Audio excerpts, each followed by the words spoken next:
Huwag kang mag-alala, Isa. Pipirmahan niya yun. Sa tingin mo ba may iba pa siyang pupuntahan? Ang mga salitang iyon, narinig mula sa kabilang linya ng telepono ng asawa kong si Magnus, ay tila mga bubog na humiwa sa katahimikan ng aming maliit na kusina. Nakatayo ako roon, sa gitna ng pamilyar na amoy ng lumang mantika at ng init na kumakapit sa aking balat. Ang mga kamay ko ay mahigpit na nakahawak sa luma at gasgas na pitaka. Ang katad nito ay halos kasing pagod na ng aking kaluluwa. Sa loob, ang tanging laman ay ilang pirasong barya na gumagawa ng malungkot na kalansing sa tuwing igagalaw. Iyon na lamang ang natira matapos kong bilhin ang mamahaling insulin para sa diabetes ni Mama Lilia, ang aking biyenan. Bumitaw sa nanginginig kong mga daliri ang pitaka. Gumawa ito ng mahinang kalampag sa sahig na semento, ngunit hindi ko yon narinig. Ang tanging naririnig ko ay ang dagundong sa loob ng aking dibdib, isang pagyanig na mas malakas pa sa anumang lindol. Isang kamay na hindi ko nakikita ang biglang dumaklot sa aking lalamunan. Ang hangin sa maliit na kusina ay biglang naging mabigat. Halos hindi ko na kayang langhapin. Sino si Isa? At anong papeles ang kailangan kong pirmahan? Upang pakalmahin ang sarili, lumabas ako at nagpa siyang linisin ang compartment ng aming lumang sasakyan. Isang paraan upang makatakas sa apat na sulok ng kusinang biglang naging kulungan. At doon, sa ilalim ng mga lumang dyaryo at gamit, nakita ko ito. Isang matingkad na pulang maleta na hindi ko kailanman nakita. Nakakandado, isang kaba na hindi ko maipaliwanag ang gumapang sa aking sistema. May isang nakatagong maliit na susi sa isang lihim na bulsa ng aking pitaka. Isang duplicate key ng lahat ng aming mga gamit. Nanginginig ang mga kamay kong kinuha iyon. Isinuksok ko sa seradura. Sa isang mahinang pagpihit, bumukas ito. Ang aking hininga ay napigil sa aking lalamunan. Hindi damit o gamit ang laman nito. Mga bungkos ng bagong-bagong 1,000 piso, maayos na nakasalansan na parang mga bloke. Sa ibabaw ng pera, may isang folder. Binuksan ko yon. Ang mga mata ko ay nanlalabo habang binabasa ang mga nakasulat. Deed of Absolute Sale. At sa ilalim nito, ang pangalan ng nag-iisang ari-arian na mayroon ako, ang pamana pa ng aking ina, ang Pan de Amor Bakery. Pangalan ko ang nakalagay bilang nagbebenta. Kasabay ng pagpasok ng katotohanan sa aking isipan ang pagdating ng sasakyan ni Magnus. Mabilis kong isinara ang maleta, isinara ang compartment, at itinago ang susi. Huminga ako ng malalim.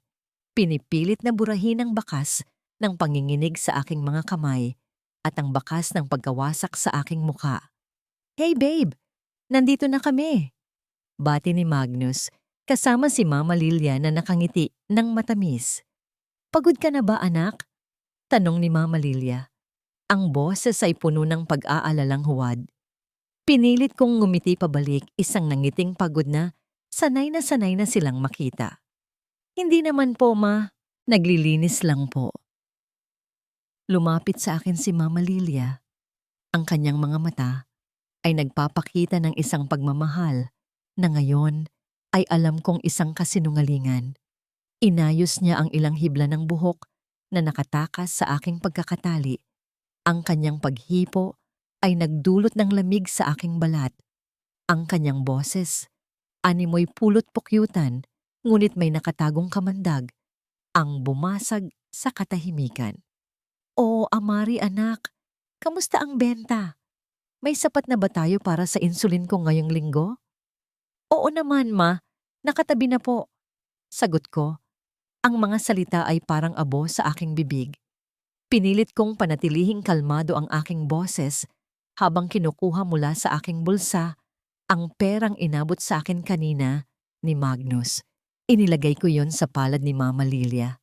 Ang palad na minsang humaplos sa akin ng may pagmamahal, ngunit ngayoy simbolo na ng isang malalim na pagtataksil.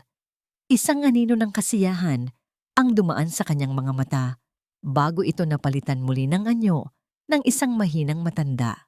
Pumasok sila sa loob ng bahay at naiwan akong mag-isa sa garahe, yakap-yakap ang sarili laban sa biglaang panlalamig ng hapon. Ang gabing iyon ang pinakamahaba sa buong buhay ko. Bawat sulok ng aming kwarto ay tila nangungutya.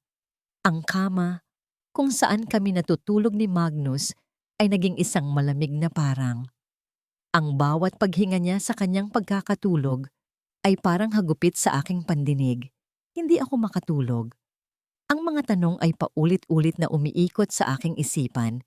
Isang walang katapusang ipu-ipo ng sakit at pagkalito. Dahan-dahan akong bumangon, maingat na huwag gumawa ng anumang ingay. Nagtungo ako sa banyo at isinara ang pinto. Binuksan ko ang gripo ng shower, hinayaan kong bumuhos ang malakas na agos ng tubig. Ang tunog nito ang naging aking kanlungan.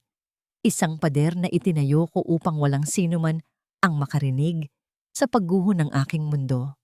Doon, sa ilalim ng artipisyal na ulan, hinayaan kong dumaloy ang aking mga luha, kasabay ng tubig na umaagos sa aking katawan. Ang bawat patak ay isang alaala. Naalala ko ang araw ng aming kasal, ang tamis ng kanyang mga pangako. Ikaw lang, Amari, habang buhay. Naalala ko ang mga gabing pagod ako mula sa panaderya, ngunit sasalubungin niya ako ng yakap. Ang lahat ng yon, ang pundasyon ng buhay na akala ko'y matatag, ay gumuho sa isang iglap. Saan ako nagkamali? Nagkulang ba ako? Ang mga kamay kong kalyo na sa pagmamasa ng harina, ang mga puyat ko para lamang mapag-aral siya noon. Wala ba yung halaga? Tumingin ako sa salamin. Isang babaeng may pagod na mga mata ang tumitig pabalik sa akin. Isang estrangherong nakatira sa loob ng aking balat. Isang mahinang katok sa pinto ng banyo ang nagpabalik sa akin sa kasalukuyan. Mommy, are you crying? Ang boses ng aking 6 na taong gulang na anak, si Miguel, ay tumagos sa pader ng tubig at sakit na aking itinayo. Can I sleep with you? Agad kong pinatay ang shower. Mabilis kong pinunasan ang aking mga luha. Sinusubukang ibalik ang maskara ng isang malakas na ina. Huminga ako ng malalim. Pinipilit na gawing normal ang aking boses. Nang buksan ko ang pinto, ang mga mata ng aking anak, puno ng pag-aalala, ang sumalubong sa akin. Walang salitang namutawi sa aking bibig. Yumuko ako at niyakap siya ng mahigpit. Ang init ng kanyang maliit na katawan, ang tanging bagay na totoo at dalisay sa mundong ito. Siya ang aking angkla. Siya ang dahilan kung bakit kailangan kong maging matatag. Kinabukasan, habang nag-aalmusal, ang katahimikan ay binali ni Mama Lilia. Nagkukunwari siyang nagbabasa ng dyaryo, ngunit alam kong meron siyang ibang pakay. Naku, ang gaganda pala ng mga investment ngayon sa Manila. Anya, ang boses ay kaswal ngunit ang mga mata ay pasimpleng sumusulyap sa akin. May nabasa ako ritong isang real estate broker. Napakagaling daw. Isabel Sarmiento ang pangalan. Baka isang araw, makapag-invest din tayo roon, ano, Amari? Napatigil ang pagsubo ko ng kanin. Ang pangalang iyon, ang parehong pangalan, ang lamig, ay muling gumapang mula sa aking mga paa, paakyat sa aking batok. Habang ang tinapay sa aking bibig ay biglang nawalan ng lasa. Hindi ko pinansin ang sinabi ni Mama Lilia. Nagpatuloy ako sa pagkain. Kahit pa ang bawat butil ng kanin ay parang buhangin na kinakain ko. Ang pagpapanggap ay isang mabigat na baluti. At sa ilalim nito, ang aking puso ay duguan. Kailangan kong malaman ang katotohanan. Hindi na ako maaaring manatiling bulag. Sa halip na manatili sa bahay, nagpaalam akong maagang pupunta sa panaderya. Doon, sa maliit na opisina sa likod, tinawagan ko ang aking pinsan, si Maristela o Tela, isang nurse sa isang pampublikong ospital. Tela, pinsan. Simula ko, pinipilit na huwag manginig ang boses. May itatanong lang sana ako tungkol sa gamot sa diabetes. Ibinigay ko sa kanya ang pangalan ng insulin ni Mama Lilia. Narinig ko ang pagtipa niya sa keyboard sa kabilang linya. Ilang sandali ng katahimikan ang namagitan bago siya muling nagsalita. Ang tono niya ay nagbago, naging mas seryoso. Ate Amari, sigurado ka ba? Sobrang mahal nito. At yung dosage na sinasabi mo, masyadong mataas para sa isang normal na diabetic. Parang may mali. Ang mga salita ni Tela ay nagpatibay sa gumuguhong pundasyon ng aking tiwala. Hindi lang ako ang nakakaramdam nito. May mali nga. Nagpasalamat ako at ibinaba ang telepono. Ang aking isipan ay lumilipad. Kung hindi sa sakit na pupunta ang pera, saan?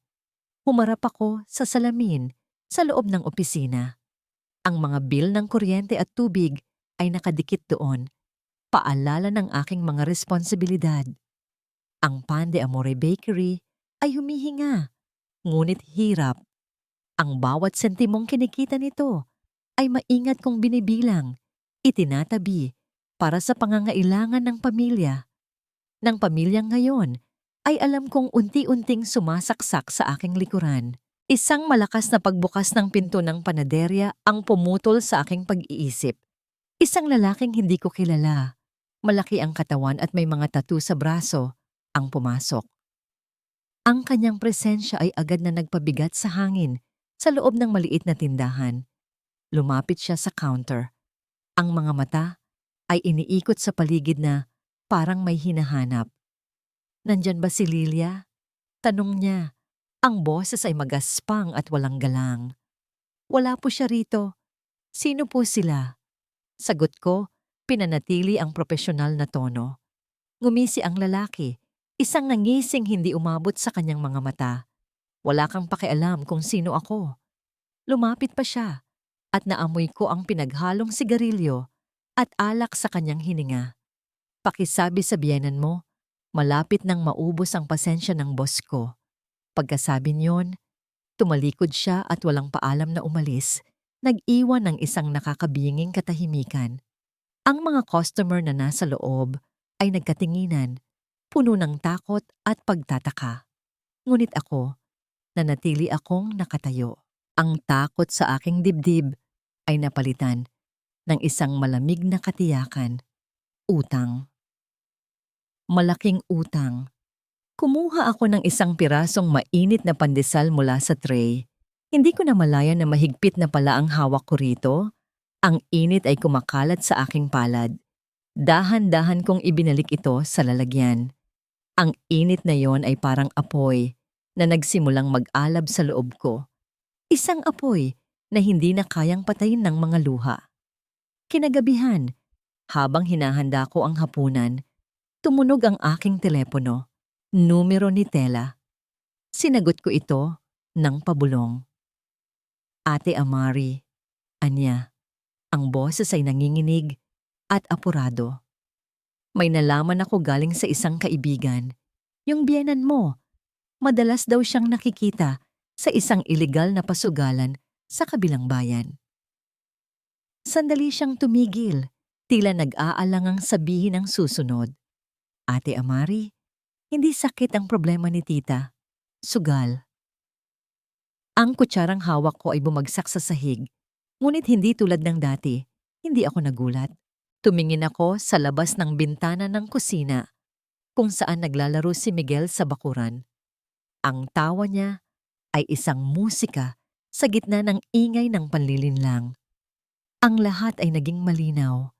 Ang sakit-sakitan, ang mamahaling gamot, ang mga utang, ang pulang maleta, at ang aking tiwala na ngayon ay abo na lamang.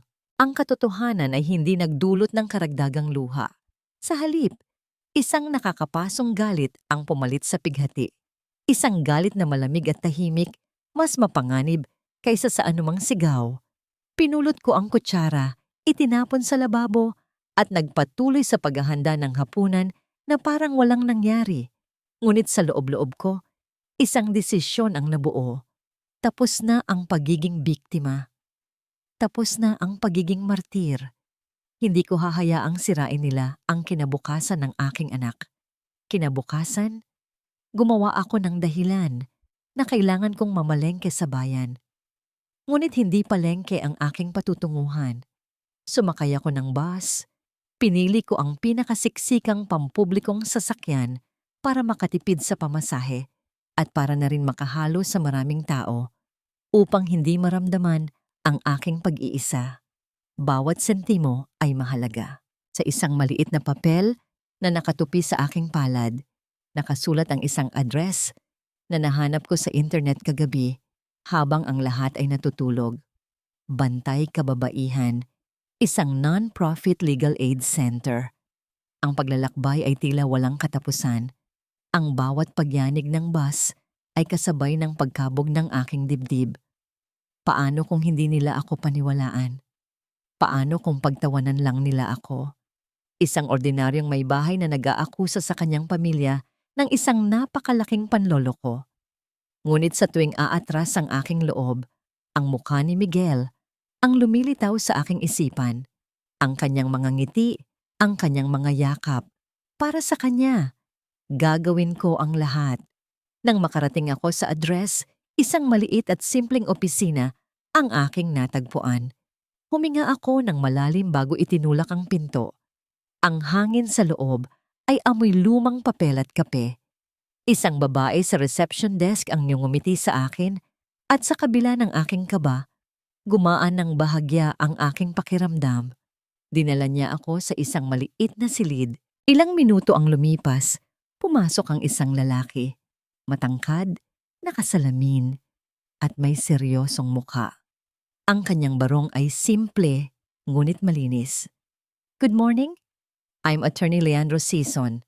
Pagpapakilala niya, ang boses ay formal at walang emosyon. "How can I help you?" Umupo siya sa aking harapan. Sa ilalim ng kanyang mapanuring tingin, naramdaman ko ang aking pagiging maliit. Inilahad ko ang aking kwento, simula sa pulang maleta hanggang sa tawag sa telepono ni Tela. Hindi ako umiyak. Ang aking boses ay kalmado, kahit pa ang aking mga kamay na nakapatong sa aking mga hita ay nanginginig. Nakikinig lamang siya, hindi nagpapakita ng anumang reaksyon. Ang kanyang mga mata ay nakatitig sa akin mula sa likod ng kanyang salamin. May mga sandaling halos tumigil ako. Iniisip na baka isa lamang itong malaking pagkakamali. Baka nga nababaliw lang ako. Nang matapos ako, isang mahabang katahimikan ang namayani. Ang tanging maririnig ay ang mahinang ugong ng aircon. Tinitigan niya ako at sa unang pagkakataon, nakita ko ang isang kislap ng interes sa kanyang mga mata. Isang interes na profesional at malayo sa awa. "Mrs. De Vega," anya sa wakas, ang boses ay nanatiling patag. "What you're telling me is a very serious accusation. Do you have anything to prove it?" Sa halip na sumagot, dahan-dahan kong kinuha mula sa aking bulsa ang maliit na susi ng pulang maleta. Inilapag ko ito sa ibabaw ng lamesang kahoy na nasa pagitan namin. Gumawa ito ng maliit na ingay na tila napakalakas sa loob ng tahimik na silid. Tiningnan ko siya ng diretso sa mata. Ang lahat ng aking tapang at determinasyon ay isinaling ko sa aking tingin. May 100,000,000 dahilan ako para maniwala sa sinasabi ko, attorney. Napatingin si attorney. Sison sa susi, pagkatapos ay muli sa akin. Isang bahagyang pagbabago ang naganap sa kanyang mukha. Isang pagkilala. Isang pag-unawa na ang babaeng nasa harapan niya ay hindi isang desperadong asawang nag-iimbento ng kwento, kundi isang taong nakahukay ng isang katotohanang napakadilim. Kinuha niya ang telepono sa kanyang mesa at may tinawagan. Ang kanyang tingin ay hindi pa rin inaalis sa akin. Kailangan kong marinig ang buong kwento at kailangan ko ng patunay. Sabi niya, hindi sa kausap niya sa telepono, kundi sa akin. Ang kanyang boses ay mayroon ng bahid ng hamon, isang paanyaya sa isang laban na hindi ko pa alam kung paano sisimulan. Ngunit ngayon, alam kong hindi ko nahaharapin ng mag-isa. Ang pinakamahalaga sa ngayon ay ang umarte ka na parang walang nangyari. Iyon ang huling bilin sa akin ni attorney. Season bago ako umalis sa kanyang opisina. Ang tahanan mo ay isa ng entablado, Mrs. De Vega, at ikaw ang bida sa teatrong ito. Ang mga salitang iyon ay umalingaw-ngaw sa aking isipan habang binubuksan ko ang pinto ng aming bahay. Ang amoy ng nilulutong adobo ni Mama Lilia ay sumalubong sa akin.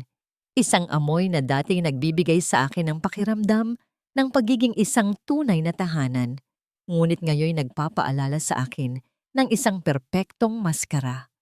Sinalubong ko sila ng isang namangiti, isang nangiting pinraktis ko sa bintana ng bus pauwi, isang nangiting pagod, pamilyar, at hindi nagtatanong.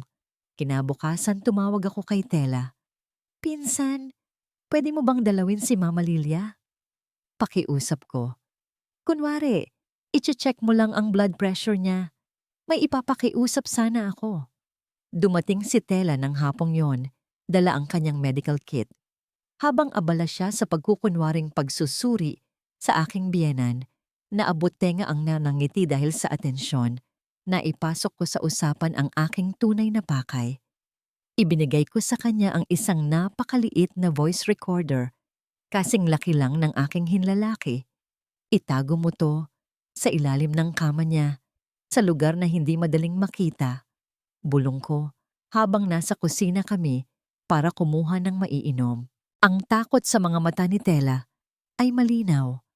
Ngunit nang makita niya ang determinasyon sa aking mukha, tumango siya. Sinimulan ko na ring gawin ang ikalawang bahagi ng plano. Tuwing umaga, bago pa man dumami ang tao sa panaderya, nagdadala ako ng isang supot ng mainit na pandesal at isang baso ng kape para kay Kuya Nicanor, ang gwardiya sa aming subdivision. Para sa almusal niyo po, Kuya, sabi ko palagi, kasama ng isang nangiti. Noong unay nagtataka siya, ngunit kalaunan ay nasanay na rin. Sa aming maiikling usapan, isinasama ko ang mga pasimpleng tanong. Naku Kuya, high-tech na pala ang mga kamera ninyo rito, ano? Malinaw siguro kahit gabi? Hindi ako humihingi. Nagtatanim lang ako. Lumipas ang ilang araw. Sina Magnus at Mama Lilia ay tuluyan ng nawalan ng pag-iingat. Ang kanilang mga kilos ay naging mas kampante. Ang kanilang mga ngiti ay naging mas totoo. Sa paniniwalang ang kanilang plano ay tumatakbo ng naaayon. At ako, ang asawa at manugang na hangal sa kanilang paningin, ay nagpatuloy sa aking papel. Isang gabi, nang matiyak kong tulog na ang lahat, kinuha ko ang recorder mula sa pinagtaguan nito. Nagkulong ako sa bodega ng panaderya, sa gitna ng amoy ng lebadura at ng pinaghalong tamis ng asukal at harina. Isinaksak ko ang earphones. Ang unang bahagi ng recording ay puro mga tunog lang ng telebisyon at pag-ubo. Halos sumuko na ako nang bigla. Narinig ko ang boses ni Mama Lilia, nanginginig at galit. Sinabi ko sa'yo, malapit na. Huwag mo akong tinatakot. Anya sa kausap sa telepono. Isang mahabang katahimikan ang sumunod. Oo, makukuha ko ang pera mula sa panaderya ng tanga kong manugang. Pirma na lang niya ang kulang. Ang mga salitang tanga kong manugang ay parang lason na kumalat sa aking pandinig.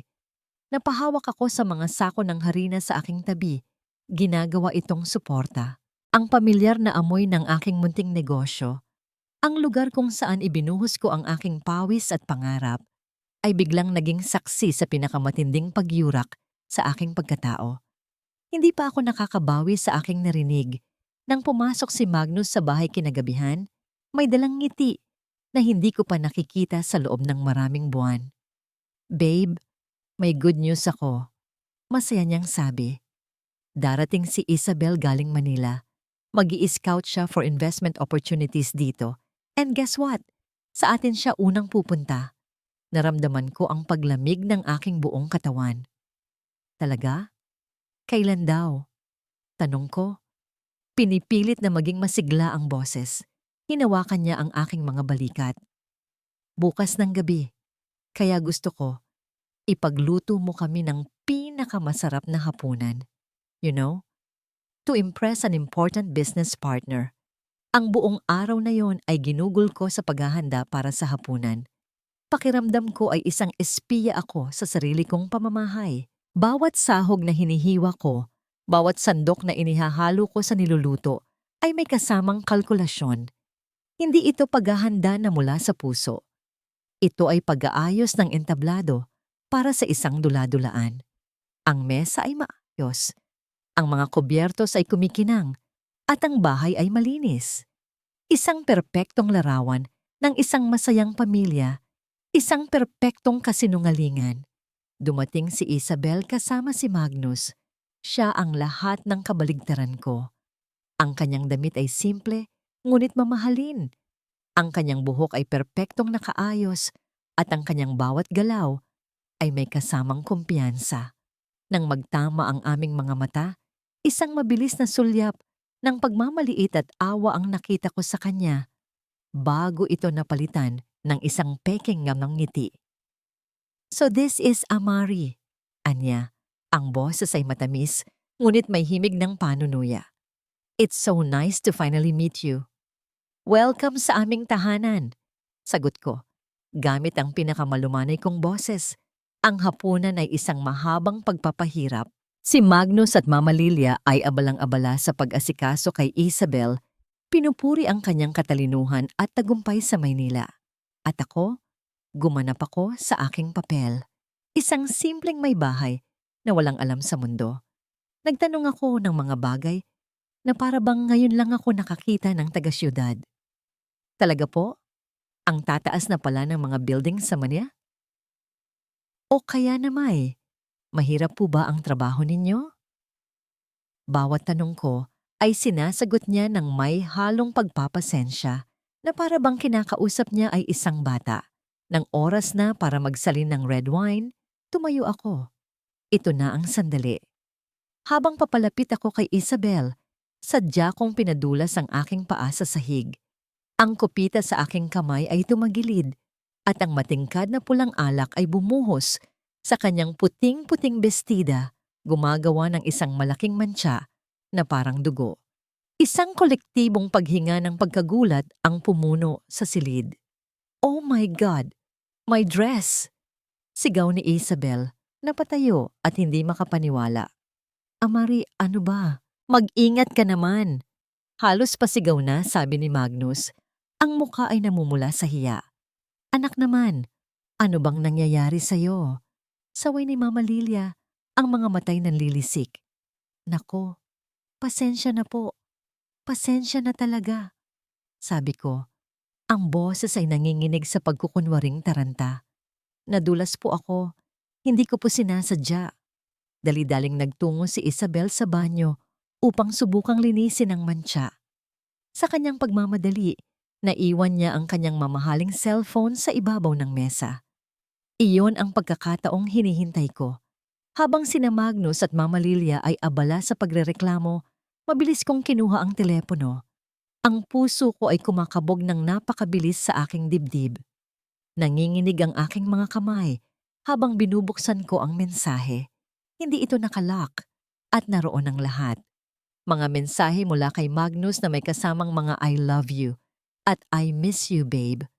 Mga detalye tungkol sa plano at sa pirma na kailangan mula sa akin. Mabilis kong kinuha ang sarili kong luma at mumurahing telepono.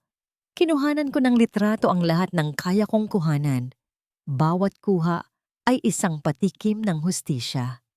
Isang segundo bago pa man may makapansin, na ibalik ko na ang telepono sa eksaktong lugar kung saan ito iniwan ni Isabel. Bumalik siya mula sa banyo, halatang bigo at galit na galit. Ngunit pilit na pinapakalma ang sarili. Naging awkward ang pagpapatuloy ng hapunan at hindi na ito nagtagal. Nang ihatid namin siya sa pinto, huminto si Isabel at hinarap ako. Ang kanyang ngiti ay hindi na umabot sa kanyang mga mata. Lumapit siya na para bang may ibubulong. You have a beautiful family, Amari. Anya, ang boses ay malamig at puno ng kahulugan. You should do everything to protect it. Hindi ako kumurap. Sinalubong ko ang kanyang tingin. Sa sandaling iyon, alam naming pareho na hindi na ito isang lihim. Isa na itong digmaan. Ang banta sa mga mata ni Isabel ay hindi nakapagpatulog sa akin ng gabing iyon. Ngunit hindi na ito dahil sa takot. Ito ay dahil sa nag-aalab na pangangailangang kumilos. Bago pa man sumikat ang araw, habang ang buong bahay ay nababalot pa sa dilim at katahimikan, nagtungo ako sa bodega ng panaderya. Ang liwanag mula sa screen ng aking telepono, ang tanging ilaw, habang ipinapadala ko isa-isa ang mga litratong nakuha ko kay Attorney Sison. Bawat larawan na lumilipad sa digital na kalawakan ay parang isang bala na inihahanda ko para sa laban. Ilang minuto lang, isang mensahe ang bumalik mula sa kanya. Maikli ngunit malaman. "This is strong evidence, Mrs. De Vega. This is conspiracy to commit fraud." Sa kauna-unahang pagkakataon sa loob ng maraming araw, nakaramdam ako ng isang maliit na sinag ng pag-asa. Kinailangan kong maghintay hanggang sa sumunod na umaga para sa ikalawang bahagi ng plano. Gaya ng dati, nagdala ako ng kape at pandesal kay Kuya Nicanor. Ngunit sa pagkakataong ito, hindi na ako nagpaligoy-ligoy pa. "Kuya," sabi ko, ang boses ko ay halos pabulong, "kailangan ko po sana ng tulong ninyo." Nakita ko ang pag-aalinlangan sa kanyang mga mata. Ngunit nang inilahad ko ng buo ang aking sitwasyon, ang pag-aalinlangan ay napalitan ng awa at pagkaunawa. Kinabukasan, sa parehong oras, walang salitang iniabot niya sa akin ang isang maliit na itim na USB. Ang bigat nito sa aking palad ay higit pa sa pisikal nitong anyo. Ito ang bigat ng tiwala ng isang taong halos hindi ko kilala. Isang tiwalang hindi ko kailanman nakuha mula sa pamilyang pinagsilbihan ko. Nang hapong iyon, muli akong nagtungo sa opisina ni Attorney Sison. Inilatag niya sa mesa ang lahat ng ebidensya, ang recording mula kay Tela, ang mga litrato mula sa telepono ni Isabel, at ang video footage mula sa USB ni Kuya Nicanor. At sa tabi ng mga ito, isang set ng mga dokumento. "Ito ang magiging pay natin," sabi ni Attorney Sison. "Isang pekeng deed of absolute sale." Mukha itong totoo, kumpleto sa lahat ng legal jargon, pero may isang maliit na depekto sa notaryo na magpapawalang bisa rito kapag isinampa na sa korte. Ito ang ipipirma mo sa harapan nila. Ang pagiging konkreto ng plano ay nagdulot ng panibagong alon ng kaba sa aking dibdib. Habang pauwi, ang bawat hakbang ko ay pabigat ng pabigat. At gaya ng inaasahan, ang pressure sa bahay ay lalong tumindi. Si Mama Lilia ay palaging may mga daing tungkol sa kanyang kalusugan. Si Magnus naman ay palaging iritado. Binabanggit ang tungkol sa mga oportunidad na mawawala kung hindi ako kikilos. "Amari, ano ba? Simple lang naman ang hinihiling namin. Isang pirma mo lang para sa kinabukasan nating lahat." Sigaw niya isang gabi. Hindi ko na kinaya. Nagdahilan akong may bibilhin sa labas at sa loob ng aking sasakyan, nanginginig kong tinawagan si Attorney Sison. "Attorney, natatakot po ako." Aminado ko, ang boses ko ay basag. Paano kung pumalpak ang lahat?" Isang sandali ng katahimikan ang sumunod sa kabilang linya. Inaasahan ko ang isang formal na sagot, ngunit ang kanyang sinabi ay nagulat ako. "Mrs. De Vega," anya, at sa unang pagkakataon, narinig ko ang isang matatag na kumpiyansa sa kanyang boses na hindi lang profesional, kundi personal. "You are stronger than you think. It's time for them to know that." Ang mga salitang yon ay sapat na. Ibinalik ko ang telepono, huminga ng malalim, at bumalik sa loob ng bahay. At doon, naabutan ko ang eksenang tila hinugot sa isang pelikula. Si Mama Lilia ay nakahandusay sa sahig, sapo ang kanyang dibdib, at hirap na humihinga. "Mama! Mama!" sigaw ni Magnus, lumuluha. Nang makita niya ako, ang kanyang mga mata ay nag-aapoy sa galit. Lumapit siya sa akin, isinaksak sa aking mga kamay, ang tunay na mga dokumento at isang ballpen. "Nakikita mo na," sigaw niya. "Ang bawat salita ay parang sampal. Kung hindi mo pipirmahan yan, mamamatay si Mama dahil sa'yo." Ang buong mundo ko ay sandaling huminto sa sigaw ni Magnus. Sa aking harapan, ang biyenan ko, na nagmistulang isang marupok na babasagin, at ang asawa ko, na ang muka ay pinaghalong galit at pag-aalala. Ito na ang huling eksena ng kanilang dula. At ako ang magbibigay ng huling palakpak. Sige na, pipirmahan ko na," sabi ko. Ang boses ko ay nanginginig. Isang panginginig na hindi nila alam ay hindi dahil sa takot, kundi sa nagbabadyang tagumpay. "Huwag niyo lang saktan si Mama." Isang mabilis na ngiti ng tagumpay ang sumilay sa labi ni Magnus. Agad niyang tinawagan ang kanilang abogado, na tila naghihintay lang sa labas. Pumasok ang isang lalaking nasa katanghalian ng edad. May daladalang maleta at mayabang na tindig. Tumango lang ito sa akin na para bang isa akong kasangkapan sa bahay. Inalalayan ni Magnus si Mama Lilia na makaupo sa isang silyang degulong na nakahanda na sa isang sulok. Ang kanyang paghinga ay mabigat at tunog pagod. Ngunit ang kanyang mga mata, nang sandaling magtama ang aming mga paningin, ay kumikinang sa tagumpay. Isang malamig na kuryente ang gumapang sa aking likuran. Inilatag ng abogado ni Magnus ang mga papeles sa lamesa sa aking harapan. Ang bigat ng mga ito ay tila bigat ng tanikala.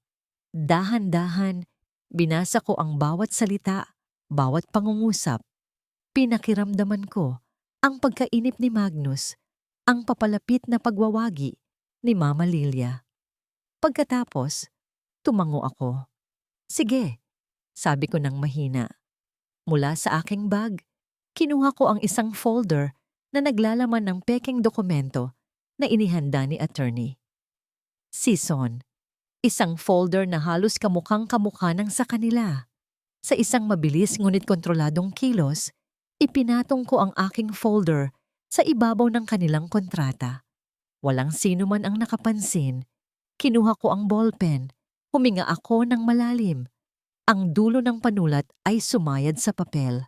At doon, isinulat ko ang aking pangalan. Bawat letra ay inukit ko ng may diin at katiyakan. Hindi ito ang pirma ng isang talunan. Ito ang pirma ng aking paglaya. "Ayan na," sabi ko.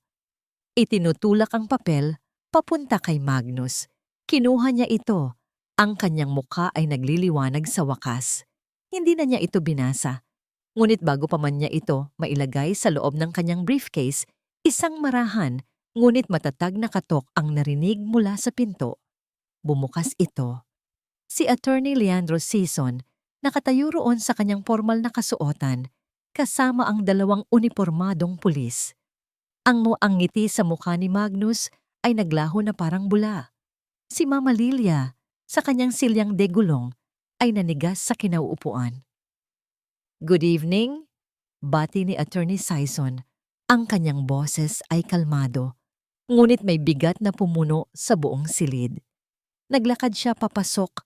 Ang kanyang mga mata ay diretso kay Magnus. "Magnus de Vega, you are under arrest for conspiracy to commit fraud." "What? Anong pinagsasabi mo?" sigaw ni Magnus. Ngunit ang kanyang boses ay nanginginig na. Hindi sumagot si Attorney Sison.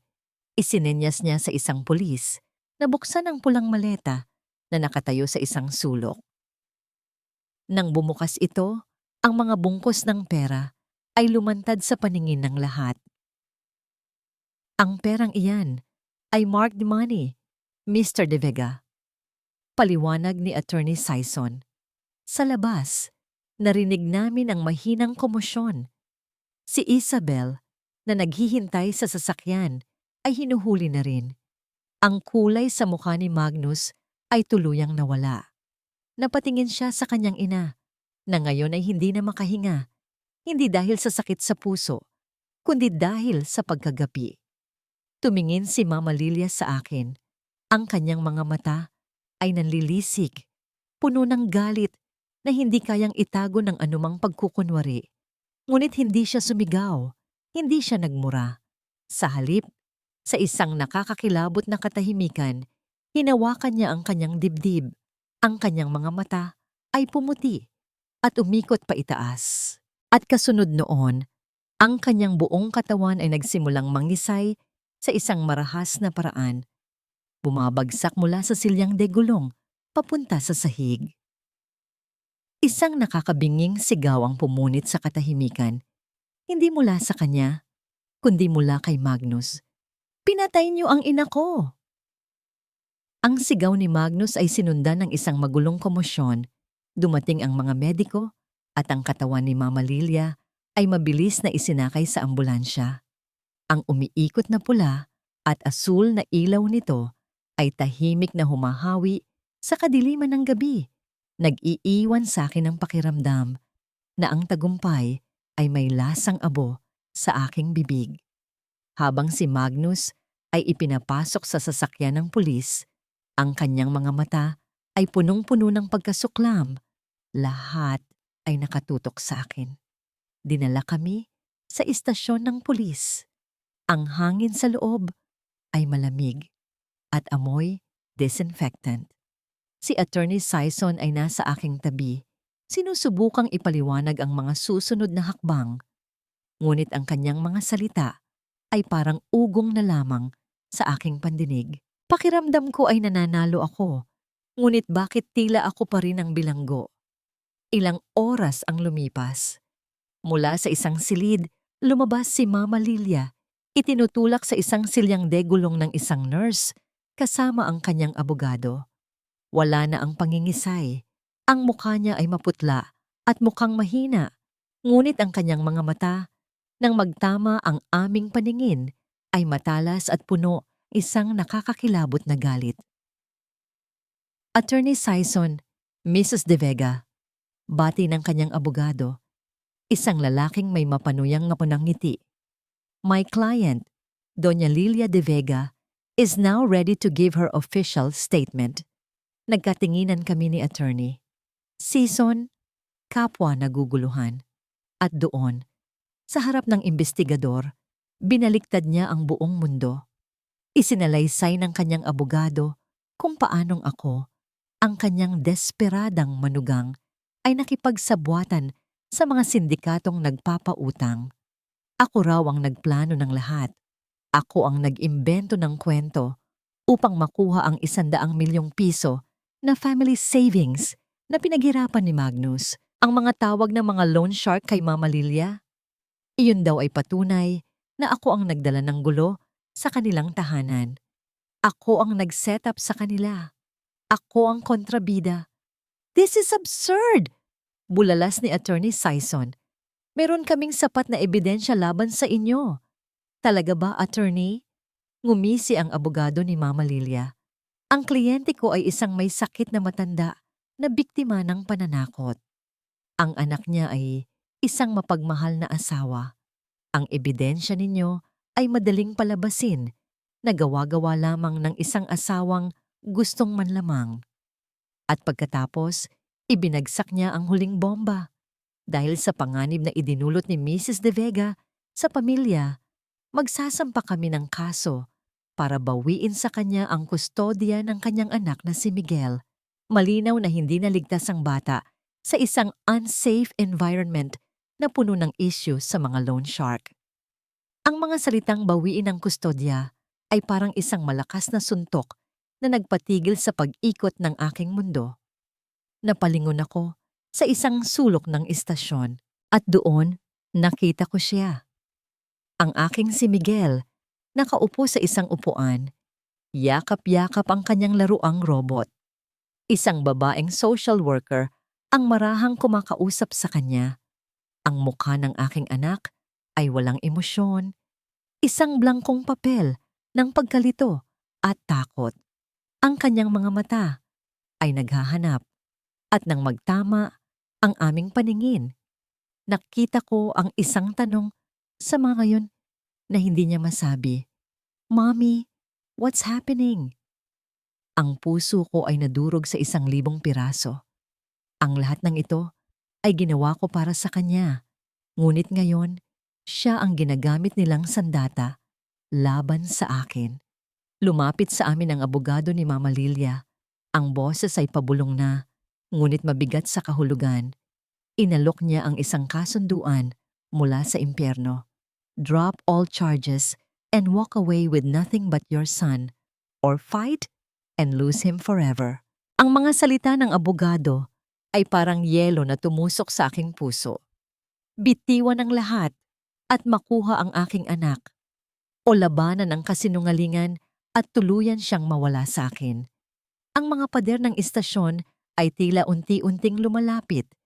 Ninanakaw ang hangin sa aking mga baga. Napatingin ako kay Attorney Sison. Ang aking mga mata ay nagmamakaawa. Naghahanap ng sagot na hindi niya maibibigay. Huwag kang magpadala sa pananakot nila, Amri, mariin niyang sabi. At sa unang pagkakataon, tinawag niya ako sa aking pangalan. Ito ang kanilang huling baraha, isang maruming taktika. Kung bibitiw ka ngayon, habang buhay mo itong pagsisisihan. Ngunit ang isip ko ay wala na sa mga legal na argumento. Ang buong kaluluwa ko ay nakatuon sa aking anak na nakaupo sa sulok, mukhang naliligaw at nag-iisa sa mundo ng mga matatanda. Maari ko po ba siyang makausap? Pakiusap ko sa social worker. Pumayag siya. Sa isang maliit na silid, sa ilalim ng malamlam na ilaw, pinayagan nila akong mayakap si Miguel. Sa sandaling madama ko ang kanyang maliliit na braso sa aking leeg. Ang lahat ng aking pinipigil na emosyon ay bumuhos. Hindi ako nagsalita. Yumakap lang ako. Nilalanghap ang pamilyar na amoy ng aking anak. Ang tanging bagay na nagpapanatili sa akin na buo. Don't worry, Mommy. Bulong niya sa aking tainga. Ang kanyang tinig ay puno ng isang simpleng tiwala na nakakahiya. I know you're the best, Mommy. Ang mga salitang iyon, mas mabisa pa sa anumang payong legal. Ang bumuhay sa nag-aagaw buhay kong pag-asa. Humiwalay ako sa yakap at tinitigan siya. Pinunasan ko ang aking mga luha. Para sa batang ito, lalaban ako kahit sa impyerno. Pagbalik namin sa labas, isang pamilyar na mukha ang sumalubong sa akin. Si Tela, ang aking pinsan, hingal na hingal at may hawak na telepono. Ate Amari, tawag niya. May nalaman ako. May nalaman ako. Ipinakita niya sa akin ang isang text message mula sa isang katrabaho niya sa ospital. At pagkatapos, ipinarinig niya sa akin ang isang voice recording. Ang kausap ay isang kapwa nurse na dating nagtrabaho sa pribadong klinika na pinupuntahan ni Mama Lilia. Malinaw sa usapan nila. Si Doña Lilia ay matagal nang nagbabayad sa isang doktor para pekein ang kanyang mga medical record. Pinalalabas na malubha ang kanyang sakit sa puso para makakuha ng simpatya at makaiwas sa mga obligasyon. Kasunod noon, isang hindi inaasahang tao ang dumating. Si Aling Cora, ang aming kapitbahay na kilala sa buong lugar bilang pinakamalakas ang radar sa tsismis. Hinihingal din siya. Ang kanyang mukha ay pinaghalong pag-aalala at determinasyon. Amari, iha. Anya, lumalapit sa akin. Hindi alintana ang mga pulis. Narinig ko ang nangyari. Grabe sila. Alam mo ba, ilang beses na akong sinulsulan niyang biyenan mo na siraan ka. Kesyo pabaya ka raw. Kesyo hindi ka marunong mag-alaga ng pamilya. Pero hindi ako naniwala. Nakikita ko kung paano mo paghirapan ang lahat. Huminto siya sandali para habulin ang kanyang hininga. Saksi ako, Amari. Nakita ko mismo si Doña Lilia na palihim na sumasakay ng taxi papunta sa kung saan tuwing wala si Magnus. At nakita ko rin ang mga lalaking mukhang Bombay na nagpupunta sa bahay ninyo kapag ikaw lang ang tao. Sasama ako sa'yo. Magtetestigo ako. Napatingin ako kay Aling Cora, isang babaeng minsan ay iniiwasan ko, ngunit ngayon nakatayo bilang isang hindi inaasahang kakampi. Ang kanyang mga salita ay parang isang kalasag. Napatingin ako kay Tela na ang tapang ay higit pa sa kanyang pagiging pinsan at sa huli Napatingin ako kay Attorney Sison na tahimik na nakikinig. Isang maliit na ngiti ng paghanga ang gumuhit sa kanyang mga labi.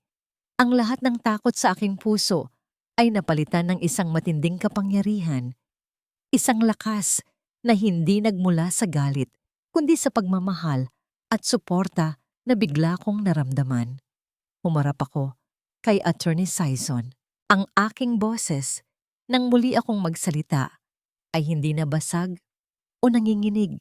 Ito ay buo, matatag, at hindi na matitinag.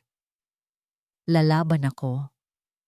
Sa kabilang bahagi ng silid, nakita kong nagbago ang ekspresyon ng abogado ni Mama Lilia.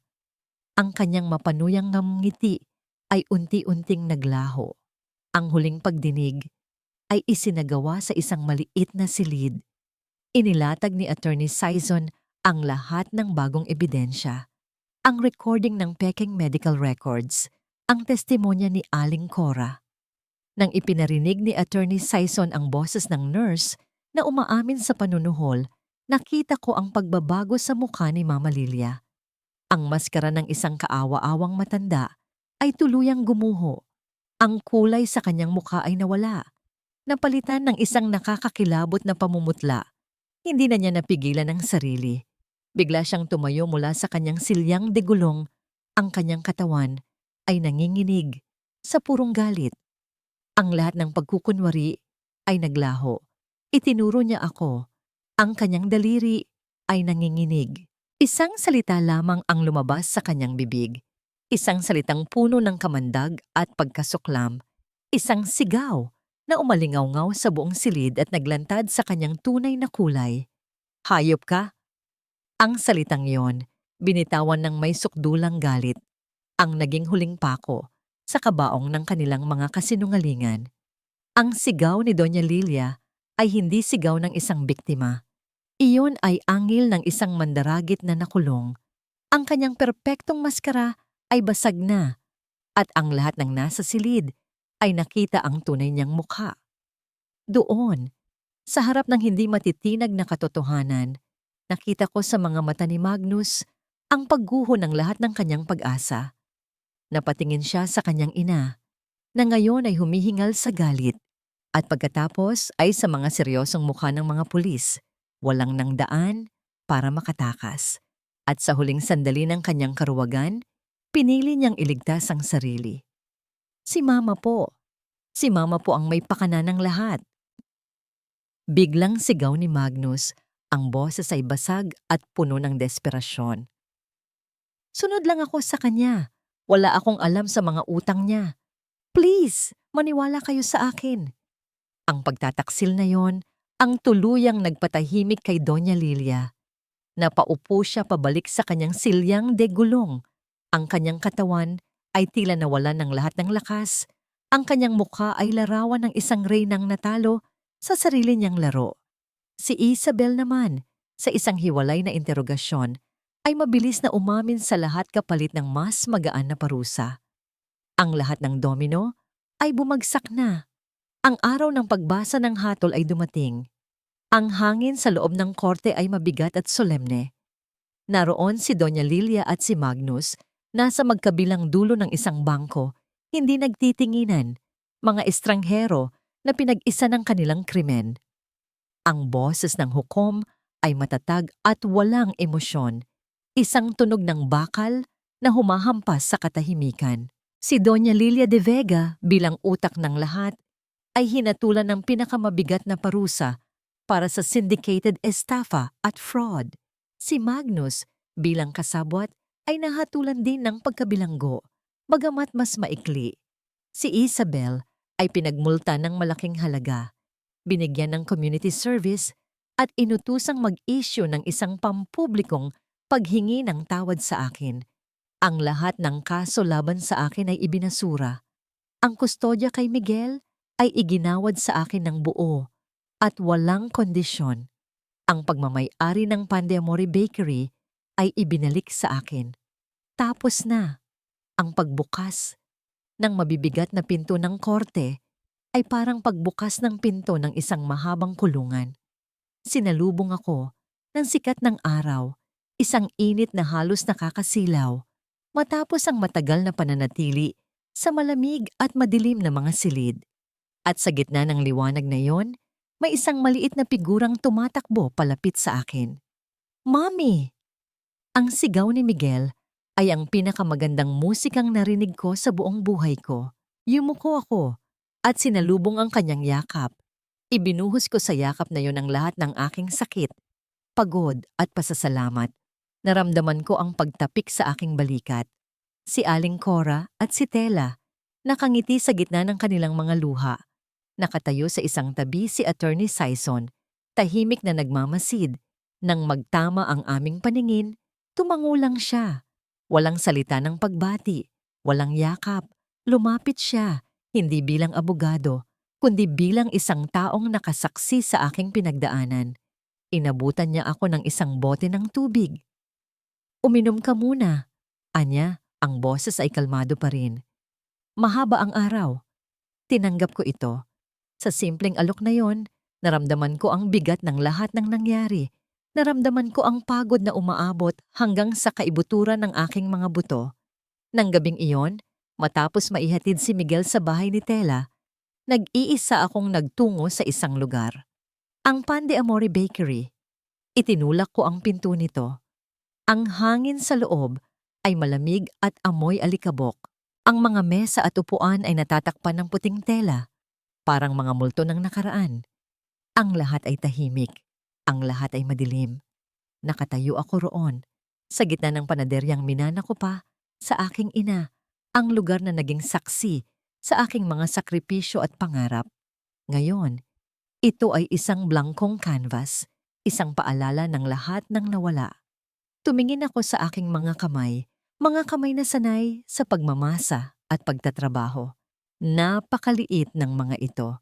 At sa harap ng napakalaking hamon ng pagsisimula muli, isang tanong ang bumulong sa aking isipan. Kaya ko pa kayang magsimula muli? Ang tanong na yon ay nanatili sa hangin, kasama ng alikabok na lumulutang sa bawat sinag ng liwanag mula sa bintana. Ilang araw akong hindi bumalik sa panaderya. Ginugol ko ang aking oras kasama si Miguel. Sinusubukang ibalik ang normalidad sa aming mga buhay. Naglalaro kami sa parke. Nagbabasa kami ng mga libro. Ginagawa namin ang lahat ng simpleng bagay na ipinagkait sa amin ng unos. Isang umaga, dumating ang isang sulat. Galing sa abogado ni Isabel. Sa loob, isang tseke para sa halagang ipinag-utos ng korte bilang danyos. At isang maikling, formal na liham ng paghingi ng tawad. Tinitigan ko ang tseke. Ang mga numero ay malaki. Sapat na para mabuhay kami ng komportable sa loob ng ilang taon. Ngunit hindi yon ang nakita ko. Ang nakita ko ay isang pagkakataon. Kinabukasan, bumalik ako sa Pan de Amore. Ngunit sa pagkakataong ito, hindi ako nag-iisa. Kasama ko ang isang kontratista. Gamit ang perang mula sa danyos, hindi ako bumili ng bagong damit o alahas. Ipinarenovate ko ang buong lugar. Ang lumang pintura ay pinalitan ng masiglang kulay. Ang mga lumang mesa ay pinalitan ng mga bagong gawang kahoy. Ang kusina ay nilagyan ng mga modernong kagamitan.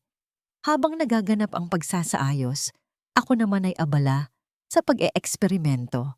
Mula sa mga lumang recipe book ng aking ina, lumikha ako ng mga bagong uri ng tinapay at cake. Hindi na ito ang Pan de Amore na pagod at luma. Ito ay isang bagong simula. Dumating din ang isang sulat mula sa kulungan. Galing kay Magnus, isang mahabang liham ng pagsisisi, paghingi ng tawad at mga pangako. Binasa ko ito mula simula hanggang dulo. Walang galit, walang sakit. Isang pakiramdam lang ng pagwawakas. Itinupi ko ito at inilagay sa isang kahon kasama ng mga lumang litrato. Isang kabanata ng buhay kung isinara ko na.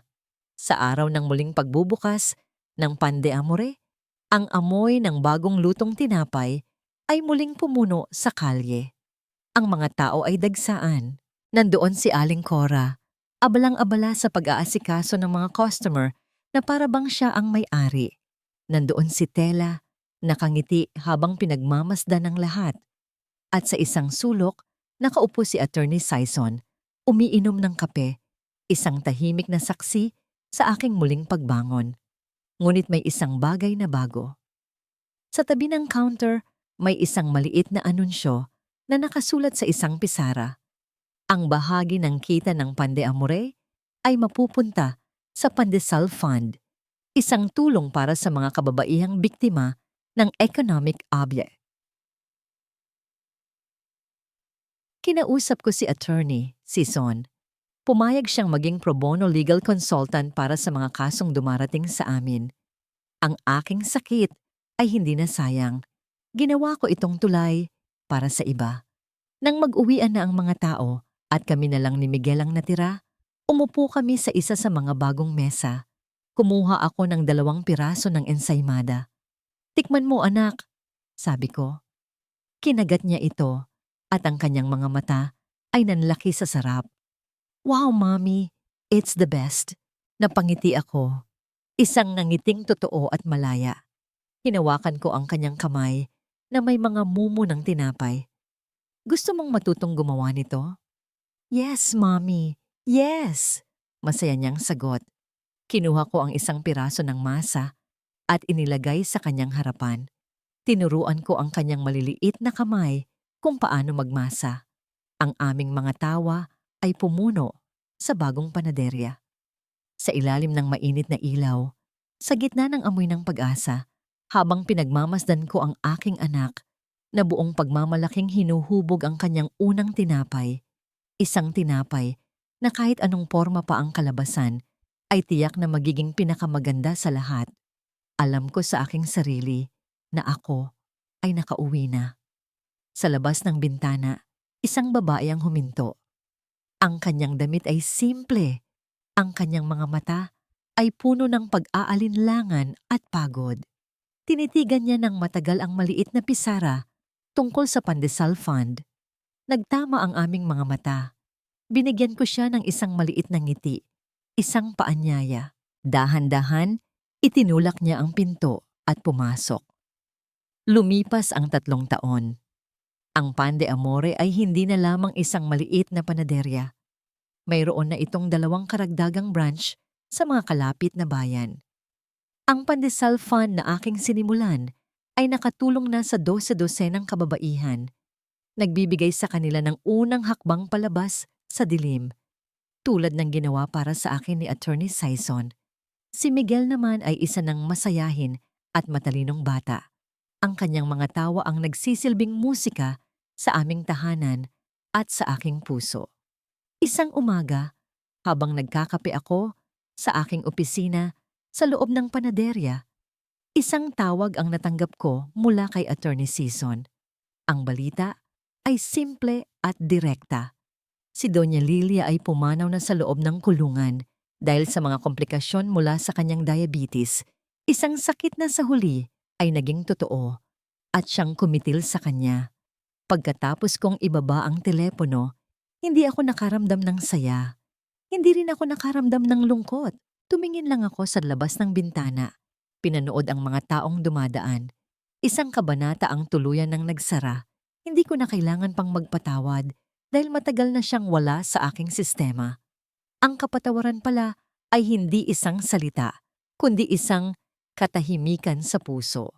Si Magnus ay nakalaya 1 taon na ang nakalipas. Sinubukan niya akong tawagan. Sinubukan niyang magpadala ng sulat.